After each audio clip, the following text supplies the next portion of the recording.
All right, so your first part of today's lab involves igneous rocks and their identification. And I'll tell you from the get-go that igneous rocks are the most complicated type of rock to identify, and it's mostly based on the terminology.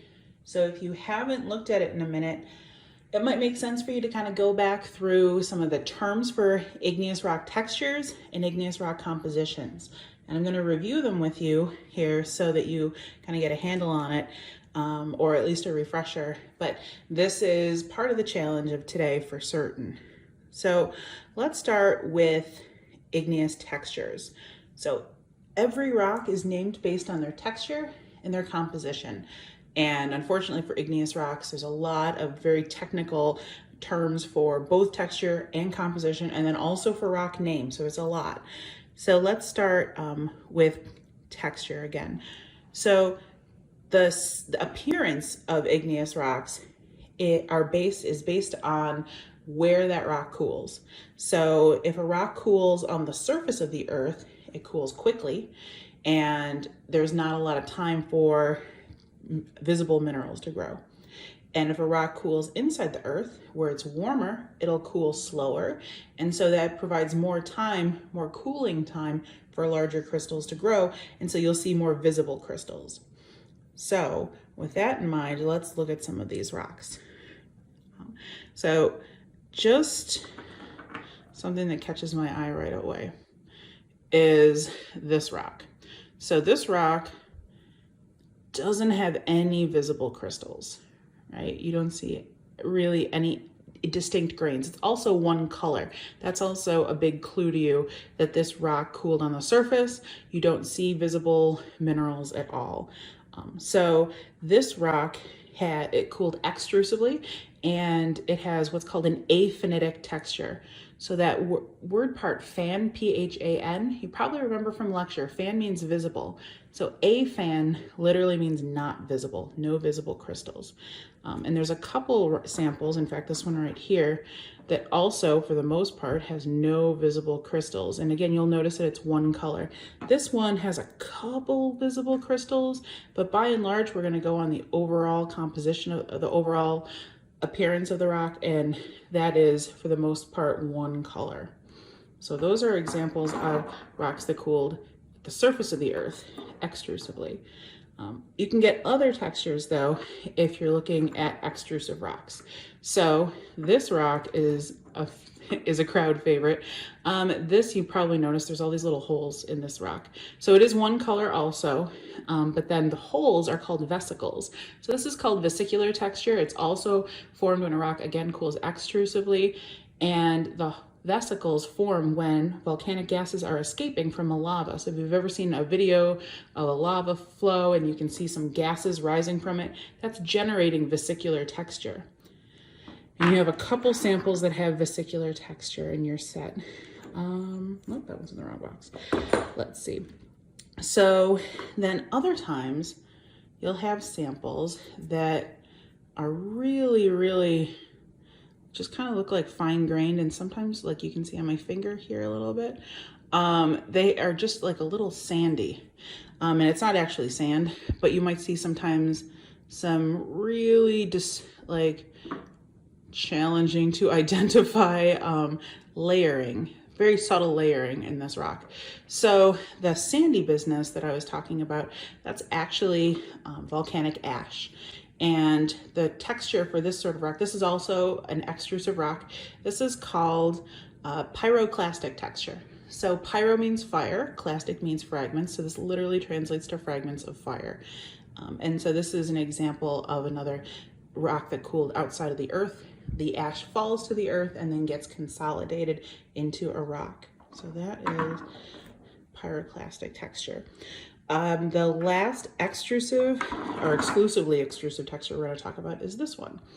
So if you took earth science, this is like the one rock that everyone remembers from earth science. This is obsidian. Obsidian is the only sample that has a glassy texture, and that's pretty apparent sort of when you're looking at it here. So the other thing you can see in this rock is you can see these curved fractures. This is called conchoidal fracture. It usually occurs in samples that have a lot of silica, and this one does, and we'll talk about that a little bit more in just a minute. But this is your last extrusive rock, or exclusively extrusive, and I'm teasing there for a second because I'll tell you why. All right, so great. Other times rocks will cool inside the earth, and when they cool inside the earth, they have a decidedly different looking appearance. So if we look at those samples, let's just isolate those for a second. If we look at these samples, we can see, actually in this one too, from this vantage point, that there's a really speckled texture, right? You can actually see indistinguishable like grains. Like even from this vantage point, you can see that there is one single grain of augite there. You can see they're all different colors, but this speckled appearance where you can identify distinct minerals, where one mineral starts and the next mineral stops, that's called phaneritic texture. So phan means visible. So this is when you have visible crystals, and that's because you had slow intrusive cooling of sedimentary rocks.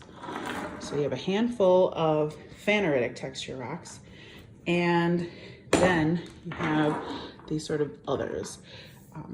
So sometimes rocks will have a more complex cooling time.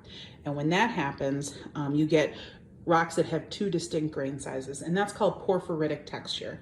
So porphyritic texture is when you have two grain sizes in an igneous rock. So the large crystals are the ones that cooled slowest, and those are referred to as phenocrysts. Phenocryst means like visible crystal, or basically just, that's it, visible crystal. So if you look at this sample here, what you see are these really large grains of hornblende. Those are your phenocrysts. And your phenocrysts in this case are floating in sort of this medium gray ground mass. This is a little bit more subtle. This is, again, they're really large phenocrysts. So if you just focus your eyes on like the light pinkish minerals there, or like here, it's even probably a little bit more apparent, you can see that those minerals are substantially larger than the ground mass that they're floating in. So you have two grain sizes. The difference here, right, is that the ground masses look very different. In this, your ground mass is fine grained. And remember, the word for fine grained or not visible is aphanitic. So we would call this texture porphyritic aphanitic. So the porphyritic means two grain sizes. The aphanitic refers to the ground mass, the grain size of the ground mass. So this is porphyritic because it has two grain sizes, but it's also aphanitic because the ground mass is aphanitic in texture. So altogether, this is a porphyritic aphanitic texture. So this might grow in a composite cone volcano. What's happening in a composite cone volcano is that you might have a magma chamber that sits undisturbed, cooling beneath the volcano for thousands of years, hundreds of years maybe, it kind of depends, right? So then there's an eruption.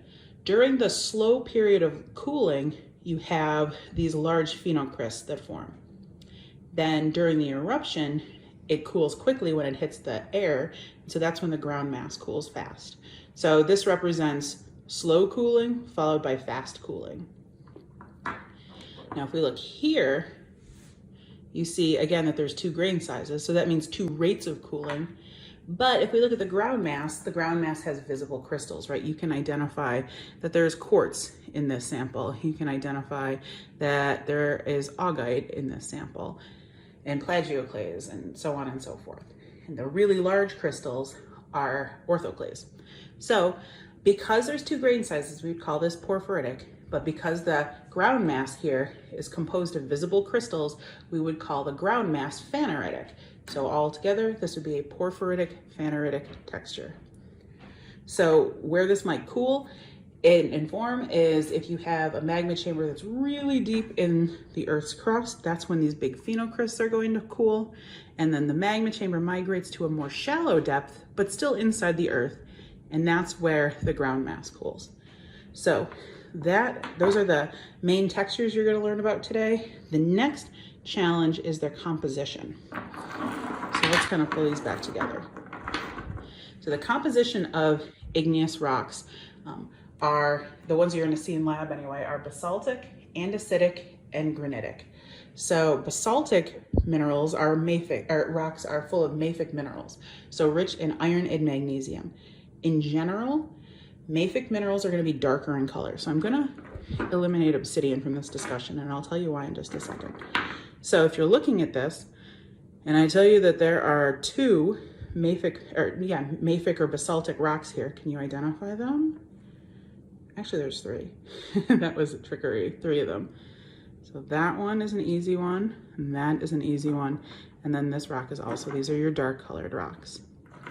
Okay, so then we have your light colored and your which are called your felsic rocks, and your intermediate colored rocks. So if you think a little bit about what felsic means, it means feldspars and silica. So that means we're looking for rocks that are rich in orthoclase, plagioclase, and quartz. So you can see the pink here, right? That's your orthoclase. Same here and here. Those are my orthoclase rich rocks. So these are already determined to be felsic. So felsic rocks are sort of the end member. They're the opposite of granitic they're the opposite of mafic or basaltic rocks. So if your mafic rocks are really rich in iron and magnesium and are really dark colored, your felsic rocks are really poor in iron and magnesium, and they are your light colored samples. So that guy is going to be light colored. This guy is going to be light colored. And now is where the fun starts. So if we zoom in here a little bit, when we look at these three rocks, you can see that this rock is significantly lighter than this rock, right? So this one is going to belong in the felsic pile. And this one is kind of in between. It's about half dark, half light minerals. And then we have this sample. So what do we do with this? Well, what you do with this, whenever you have a porphyritic rock, is you look at the composition of the phenocryst. So in here, right, the phenocryst is hornblende. And remember, hornblende is that mineral that breaks into thin slivers because it has two directions of cleavage that meet at 60 degrees. So hornblende is an andesitic rock, or an andesitic mineral. So that'll stay in the middle there. So then as we kind of back up here, hopefully you can see felsic, andesitic, and mafic rocks. So it's a fun time. Oh, and the exception is obsidian. So based simply on color, it looks like obsidian should belong over here, right? But obsidian is an exception to the rule. So obsidian is also called volcanic glass. Glass is all silica, and see all the conchoidal fracture in this rock? That's evidence of silica. So if there's so much silica in it, then obsidian is felsic. But then why, you'd say, is it dark in color? And it has to do with the weird cooling history of obsidian. So obsidian cools so fast to produce this glassy texture that it is incredibly internally disorganized. So what it'll do is, instead of reflecting light, is the crystal structure, there really is no crystal structure in obsidian. It actually will absorb all the light, and that's why it's black in color. If you ever look at a piece of obsidian really up close and on a thin edge, you can sometimes see, like here, for example, that it's a little translucent at the end, and that's because it is, at its core, just quartz. It's mostly quartz, and that's why it's a little bit clear on the edge. So this is actually a felsic rock, even though it's black. It's the only exception to the rule, and I think you got this. All right, good luck. So I wanted to take a minute to show you a little bit about how you use an igneous rock chart to identify rock names. And I'm only doing this because I've seen people struggle with this in face-to-face classes, and so let's benefit from that experience. So this is your igneous rock identification chart. In the left column, you'll see all of your igneous textures. That's where you're going to start, is with identifying texture. The next thing you're going to do is identify composition, whether it's felsic, andesitic, or mafic, or ultramafic. As you can see, you have absolutely no ultramafic rocks, so you will have no rocks with an ultramafic composition. All of the words in the center here in white, those are all the names of the rocks. So there are blanks in areas where you don't have those rock samples. There are names for all the rocks where you see dashes here, but they are not in your kit. So again, the first thing you'll do is identify the texture of a rock. Let's say you identified that a rock had 2 grain sizes and that the ground mass was aphanitic in texture. So you identified that it was a porphyritic aphanitic rock, and then you also looked at its composition You figured out its composition was andesitic or intermediate.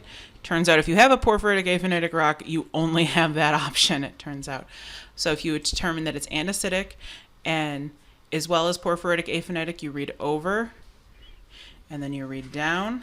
And so the name of the rock then would be porphyritic andesite. So if you had an aphanitic rock that was mafic, what would you call it? Aphanitic rock. This one's felsic, this one's andesitic, and that one's mafic. So you'd have a rock named basalt. The only complexity really that gets here is when you're looking under felsic rocks. There are two columns of rocks that are felsic. This column on the left, these are rocks that basically don't have quartz. That's the big difference. Quartz is going to show up in your igneous rocks typically as a grayish sort of globby crystal. So if you have quartz, you're looking at a rhyolite, porphyritic granite, or granite. If you don't see quartz, then you're looking at a syenite. And if you look down, if you have a pyroclastic rock, a rock that's composed of pyroclastic material like volcanic ash, you will have tuff. And if it is a light-colored tuff, it will be felsic, and an intermediate would be andesitic here, or a dark tuff, which you don't have, could be mafic. So that's just kind of how you use the chart. Don't forget textures here, compositions here. When you are recording sort of distinctive things, if you have in your lab sheets, if you have a porphyritic aphanitic rock, and for like porphyritic andesite here, one of the things you probably want to write down is that the phenocrysts there are hornblende. Similarly, when you are identifying your porphyritic granite, you will see that the phenocrysts there are orthoclase.